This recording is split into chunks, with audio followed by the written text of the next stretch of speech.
Olha, então,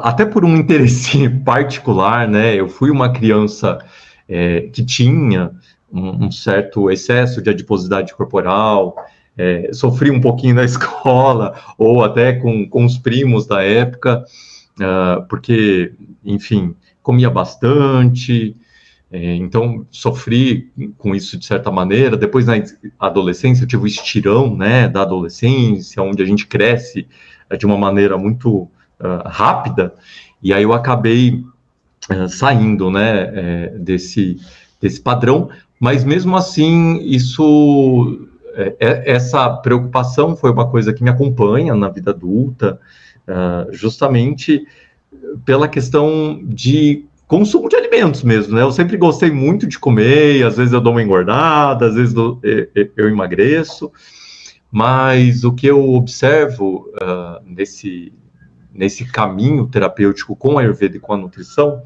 é justamente as aflições e as angústias, né, que nós temos em relação à nossa própria imagem corporal, ao nosso peso corporal, e também agora com todas essas pesquisas, né, científicas, e também com os conhecimentos milenares do Ayurveda, a gente consegue ter uma visão bastante aprofundada, né, sobre o que é esse aumento da adiposidade corporal, quais são os reflexos disso na saúde, e como é que a gente pode manejar isso, né, buscando um tal do emagrecimento. E claro, tentar fazer isso da maneira mais saudável, tanto quanto possível, né?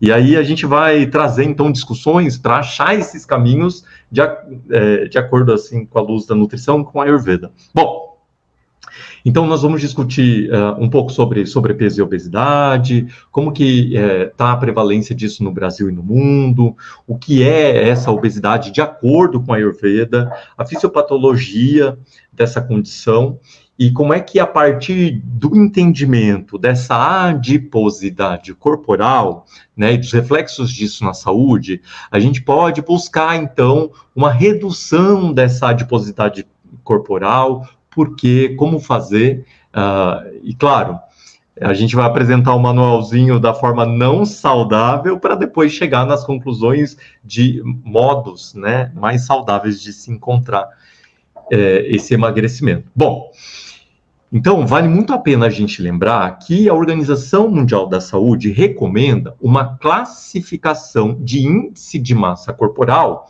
para fazer o diagnóstico de excesso de peso corporal. Bom, então, se a gente, né, dividir o nosso peso pela altura ao quadrado, a gente chega nesse valor numérico, e aí essa classificação vai dizer o seguinte, né, para pessoas adultas, o valor de 18,5 até 24,9 é considerado um peso saudável, acima, né, igual a 25 ou acima, já é considerado excesso de peso corporal. Lembrando que essa classificação, ela inclui, né, então, a obesidade e o sobrepeso. Então, acima do IMC valendo 30, a gente já considera obesidade, aí nós temos a classificação de grau 1, grau 2 e grau 3. E lembrando também que quando nós falamos excesso de peso corporal, considerando o índice de massa corporal, a gente está considerando o excesso em relação à massa de adiposidade, né? Então, uma pessoa, por exemplo, que está com MC maior que 25, mas ela tem hipertrofia muscular, a gente não caracterizaria ela como um sobrepeso de excesso de gordura corporal, tá? Só para a gente deixar bem claro aqui. Então, quando nós falarmos de excesso de peso corporal, de sobrepeso e de obesidade, considerando o IMC, é pensando no excesso de adiposidade corporal, tá bom? Bom, e aí aquela pergunta importante, né? Será que o aumento da adiposidade corporal, será que o aumento da gordura corporal, ela é considerada uma doença? Né? Será que existe a tal da obesidade não adoecida ou não patológica? Veja, essa é uma pergunta que tem intrigado, né, os cientistas da área da saúde no mundo todo, mas existe um consenso, né, das grandes organizações de saúde de que a obesidade é sim uma doença pela fisiopatologia, pela forma como ela altera o metabolismo e as consequências a ela associadas. Então, vamos discutir um pouco melhor isso. Então, Uma coisa que é bem importante a gente pensar é que, via de regra, a maior parte dos indivíduos obesos que a gente conhece, eles têm o que a gente chama de obesidade primária, ou seja, é o aumento da adiposidade corporal em decorrência do aumento da ingestão de calorias frente ao gasto energético da pessoa. Então, a quantidade de calorias que aquela pessoa gasta ao longo do dia não é suficiente para contrabalancear a ingestão calórica da pessoa, né? Então, a pessoa está ingerindo mais calorias do que ela consegue metabolizar ao longo de um tempo, e isso vai, então, se acumulando, como carboidratos, proteínas e lipídios, pesados, armazenados na forma de gordura corporal. Essa gordura corporal, ela se deposita em várias regiões do corpo,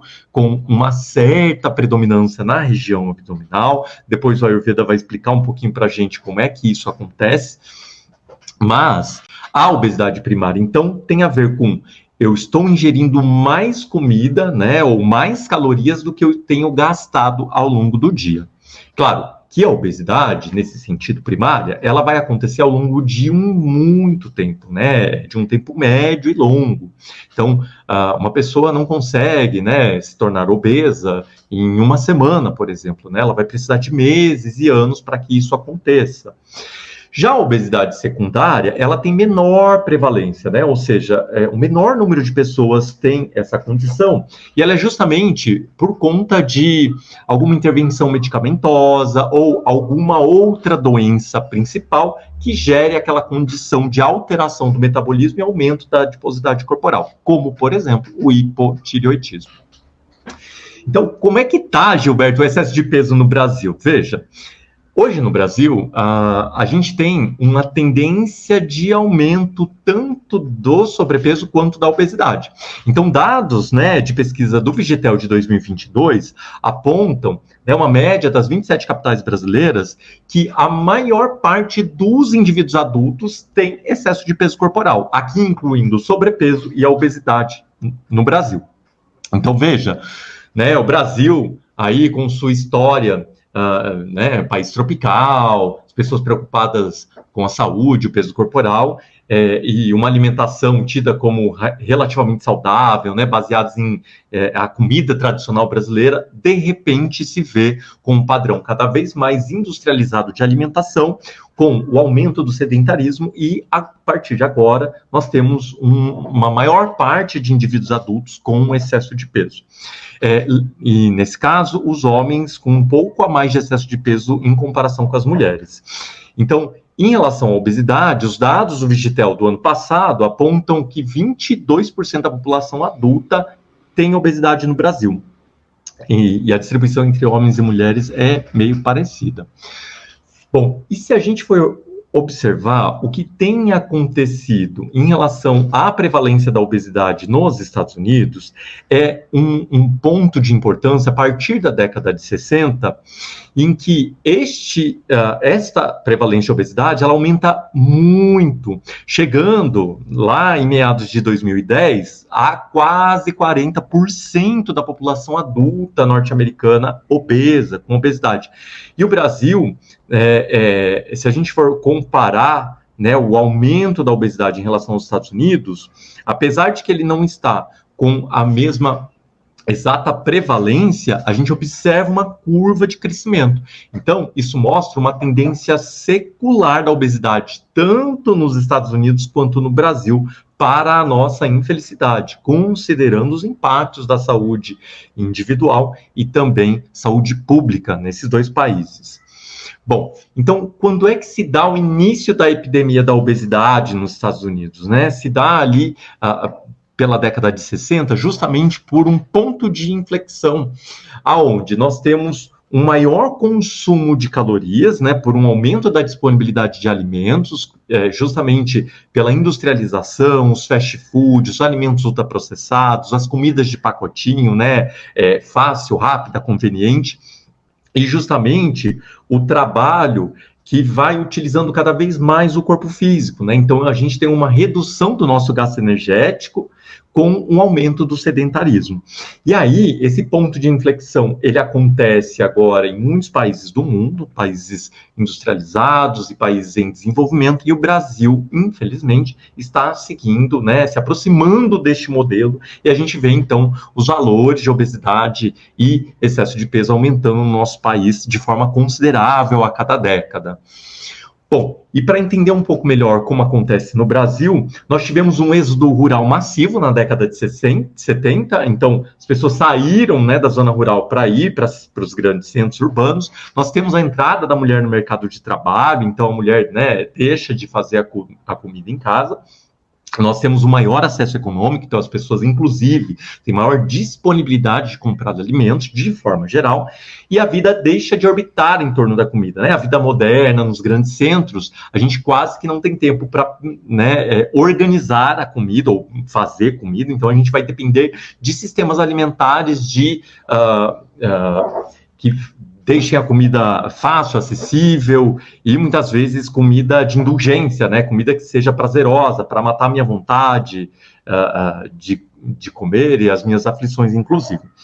E nós temos uma perda de habilidades culinárias entre gerações, então, né, as pessoas sabem cozinhar cada vez menos, de forma geral, e nós temos uma entrada gradual de produtos industrializados e fast food. Então, todo esse cenário vem explicando essas mudanças de aumento da prevalência do excesso de peso corporal no Brasil.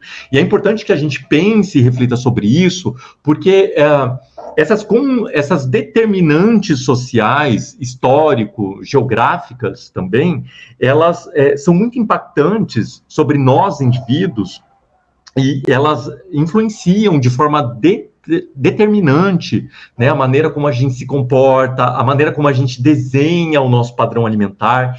E isso é muito bom da gente pensar, refletir sobre isso, é importante que a gente, né, discuta isso, para justamente questionar a culpa do indivíduo, né? A culpa dele sentir-se obeso, dele sentir que ele não cuidou, né, do seu peso corporal, de que está fora do seu controle, e que, na verdade, nós temos muitas influências sociais e da macroestrutura determinando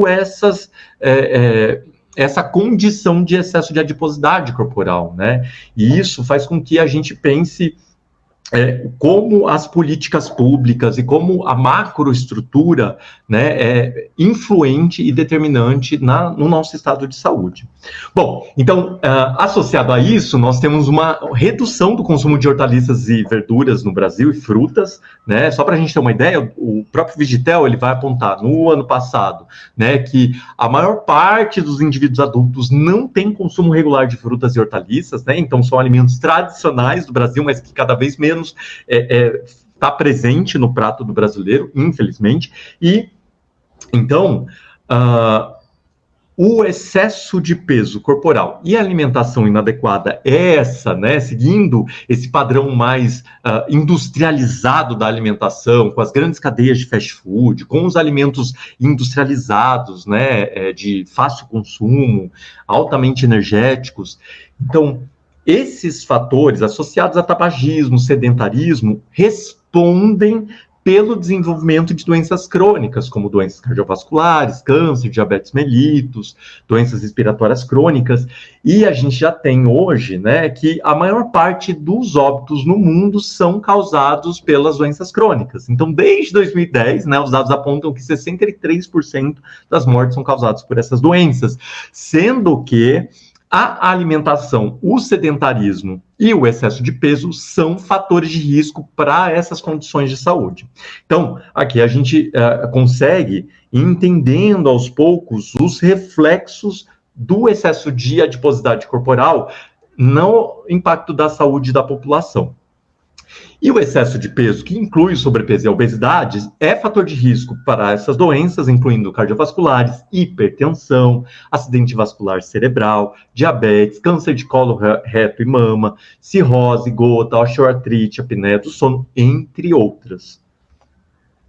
Justamente porque os estudos apontam que o excesso da adiposidade corporal provoca um estado inflamatório no organismo, né? Então, muitos mecanismos metabólicos são alterados em função do excesso da gordura corporal, né?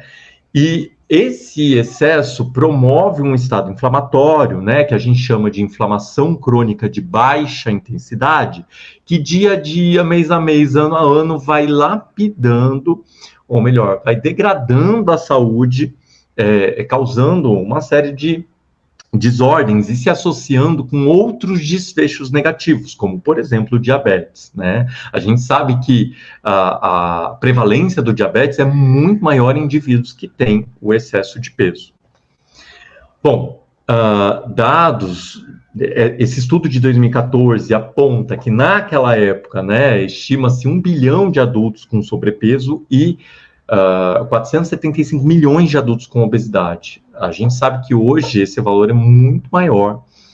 Gostou do vídeo? Aqui embaixo na descrição do vídeo você tem o link para você assistir esse vídeo na íntegra, completão. Você pode assistir toda a entrevista, o bate-papo. Aproveite também, inscreva-se no nosso canal e eu deixo 2 dicas bem legais aqui para vocês de outros cortes do nosso canal. Um grande abraço para vocês. Namastê!